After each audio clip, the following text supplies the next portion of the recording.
Chain okay പറഞ്ഞ് സന്തോഷ് സാറിൻ്റെ അടുത്ത് പോകുന്നു. സന്തോഷ് സാർ ഈ പറഞ്ഞ ഫുൾ കഥ ഡീറ്റെയിൽ ആയിട്ട് കേട്ടോ?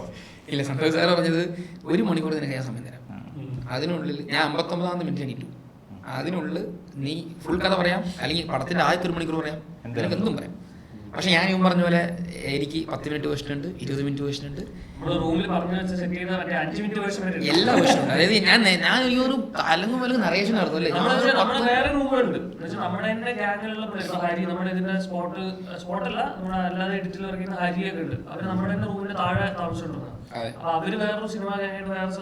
ജിതിൻ ഉണ്ടായിരുന്നു,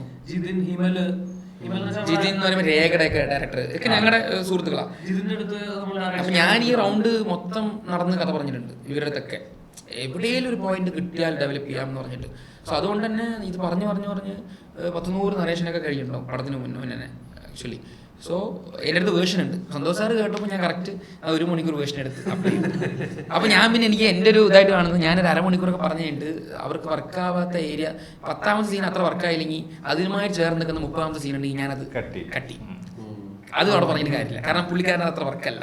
അപ്പം ഇങ്ങനെ ഓരോ കഥ പറച്ചിലും ഓരോ രീതിയാണ്, ഓരോ ആൾക്കാരനുസരിച്ച് അത് നമ്മളത് ചേഞ്ച് ചെയ്യേണ്ടി വരും. സന്തോഷ് സാറിന് ഞാൻ കഥ പറഞ്ഞു, സാറ് സ്മോക്ക് ചെയ്തില്ല, സാറ് ഫോൺ എടുത്തില്ല, ഫുൾ കഥയും കണ്ടപ്പോൾ സാറ് പറഞ്ഞത് പിന്നെ സാറ് പറഞ്ഞു പുള്ളി 14 ഇയേഴ്സിൽ പുള്ളിയെടുത്ത് ഇങ്ങനെ ആരും നറേറ്റ് ചെയ്തില്ല എന്ന് പുള്ളി ഒരു ഇൻ്റർവ്യൂവിൽ പറഞ്ഞൊക്കെ എനിക്ക് ഹാപ്പി.